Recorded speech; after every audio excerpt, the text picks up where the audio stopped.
रूहानी तरीक में शैतान का अनोखा वार। अस्सलामुअलैकुम नाज़रीन, इस कायनात के वजूद में आते ही अल्लाह ने इंसान को शैतान और उसकी दुश्मनी से आगाह कर दिया था कि किस तरह शैतान ने अल्लाह से उसके बंदों को बहकाने का चैलेंज किया था। उस तब से लेकर अभी तक यही काम में लगा हुआ है। इंसान ने इसके बहकावे में आके कई गुनाह किए और कई नाफरमानियाँ की, यहाँ तक कि इसने इंसान को शिर्क पर भी मजबूर कर दिया। अल्लाह के एक नबी ने बनी इसराइल से ताल्लुक़ रखने वाले एक शख्स बरसीसा की कहानी बयान की है। इससे वादा समझा जाता है कि शैतान किस तरह अपना जाल बिछाता है और ये कैसे दिलों में वसवसे डालता है। एक ज़ाहिद आबिद शख्स भी अल्लाह पर तवक्कुल छोड़कर शिर्क पर मजबूर हो गया। बनी इसराइल में एक आबिद था जिसका नाम बरसीसा था। वो 70 साल से खुदा की इबादत कर रहा था। नमाज पढ़ने के लिए अपने हुजरे में दाखिल होता तो 10 दिन के बाहर निकलता, रोज़ा रखता तो 10 दिन के बाद इफ्तार करता। शैतान ने उसको गुमराह करना चाहा, लेकिन वो गुमराह ना हो सका। आखिर इस बड़े शैतान ने 7 शैतानों की मीटिंग बुलाई और कहने लगा, क्या तुम में से कोई मर्द मैदान है जो इस आबिद को गुमराह कर सके और इसको काफिर करके मारे। एक शैतान जिसका नाम अबेस था, उसने कहा, इसको गुमराह करना एक मामूली बात है। उसने गुमराह करने का काम अपने जिम्मे लिया और वहां से रुखसत हुआ और आबिद बरसीसा के पास जाकर थोड़े ही फासले पर अपना डेरा जमाया और रियाकाना तौर पर इबादत में मशगूल हो गया और 40 दिन के बाद नमाज और रोजे से फारिग होता। एक दिन ऐसा इत्तेफाक हुआ कि राह बरसीसा को इस आबिद शैतान ने बड़ी मोहब्बत के लहजे से बुलाया, लेकिन बरसीसा ने कोई जवाब न दिया। बरसीसा ने 10 दिन के बाद नमाज और रोजा से फारिग होकर वो शैतान अबेद हमतानी इबादत में मशगूल था।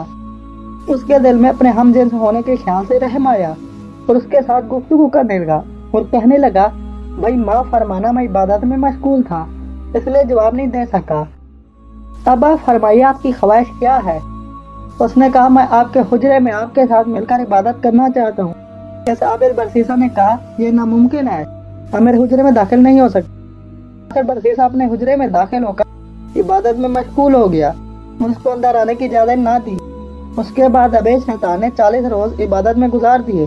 आबिद बरसीसा 10 दिन के बाद नमाज और रोजे से फारिग होकर बाहर निकला तो देखा वो शैतान अबेद हमतानी इबादत में मसरूफ है।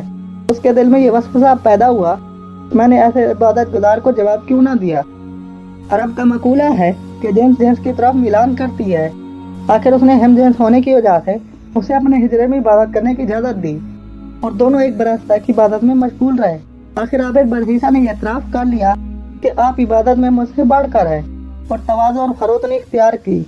उन्होंने बड़ी रियादत की, ये रब के बहुत करीब है। अफसोस है कि कोई यार तहकीक नहीं करता कि जिसको हम वली समझते हैं कहीं ये शैतान ही ना हो या उसका नुमाइंदा। आजकल ऐसे लोगों की बहुत ताकत है, इनसे बचना बहुत ज़रूरी है। जिस तरह जूल्हा आजकल पीरों को बड़ा रुतबा देते हैं, ये बड़े पहुँचे हुए हैं, खुद भी गुमराह होते हैं और लोगों को भी गुमराह करते हैं। आखिरकार अबेद शैतान ने कहा, अब मैं एक और दोस्त या अपने हम मसलक की तरफ जा रहा हूँ या मेरे पीरों मुर्शिद का अमर इतना ही था जितना मैं यहाँ रह चुका हूँ। आबिद बरसीसा ने कहा, अब मेरा दिल आपकी जुदाई बर्दाश्त नहीं कर सकता। था रहने और मिलकर इबादत करने में बड़ा लुत्फ आता था, बेहतर है आप यहाँ से ना जाएं। उसने कहा, अब मैं नहीं रह सकता, आप थोड़ी इबादत करते हैं, मैंने जैसे सुना था वैसा नहीं देखा। अब मैं आपको जाते वक्त अकीदन अर्ज करता हूँ कि महज इबादत में मशगूल रहना और लोगों को नफा ना पहुँचाना। मैं आपको एक वजीफा बताता हूँ, जो बीमार आपके पास है उस वजीफे को पढ़कर लोगों पर दम करें, बीमार फौरन अच्छे हो जाएंगे। अब वो वहाँ से रुखसत हुआ और लोगों के गले घोंटने लगा और बरसीसा का नाम लेता कि तुम उसके पास जाओ, तुमको आराम हो जाएगा, वरना इसी बीमारी में मुब्तला रहोगे। लोग बरसीसा के पास जाते तो आराम हो जाता। आखिर उसने एक शहजादी का जाकर गला घूंटा। वो शहजादी बहुत खूबसूरत थी। उसके 3 हकीकी भाई मौजूद थे और बाप फौत हो चुका था जो अपने ज़माने का बादशाह था और अब हुकूमत की बागडोर उनके चचा के हाथ थी। शहजादी के भाइयों ने बड़े इलाज कराए, लेकिन शहजादी को कोई फायदा ना हुआ। आखिर वो अबेद शैतान उनके पास आया और कहने लगा, बरसीसा वली के पास इसको ले जाओ और उसे दम कराओ, बिल्कुल ठीक हो जाएगी, वरना इसी हालत में रहेगी। इधर आबिद बरसीसा लोगों के आने जाने से बड़ी परहेज करता और मखलूकात से नफरत करता था। लेकिन लोगों की आमदोरफ्त शुरू हुई और अबे शैतान ने अपने बड़े शैतान को मुबारकबाद दी कि मैंने बरसीसा को गुमराह कर दिया है। आखिर वो एक दिन इस बीमार शहजादी को बरसीसा के पास ले आए और उसे दम कराया। वो तंदुरुस्त हो गई। बड़े अरसे के बाद शैतान ने उसका फिर गला घोंटा तो शैतान अबेद ने उनको कहा, इसको वाली बरसीसा के पास ले जाओ, वो तंदुरुस्त होगी वरना नहीं। फिर शहजादी को बरसीसा के पास लाए, वो तंदुरुस्त हो गई।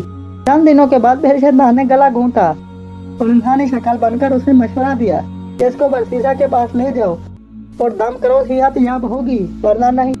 मशवरा दिया, बेहतर यह है कि वली के हुजरे के पास एक उम्दा कमरा बनाओ और शहजादी को वहीं ठहराओ। तो कमरा बनाने से इनकार करे तो तुम जरूर बनाओ, वरना शहजादी की यही हालत रहेगी। आखिर उनके पास हुकूमत थी, उन्होंने वहाँ एक कमरा बना दिया और शहजादी को वहाँ छोड़ दिया।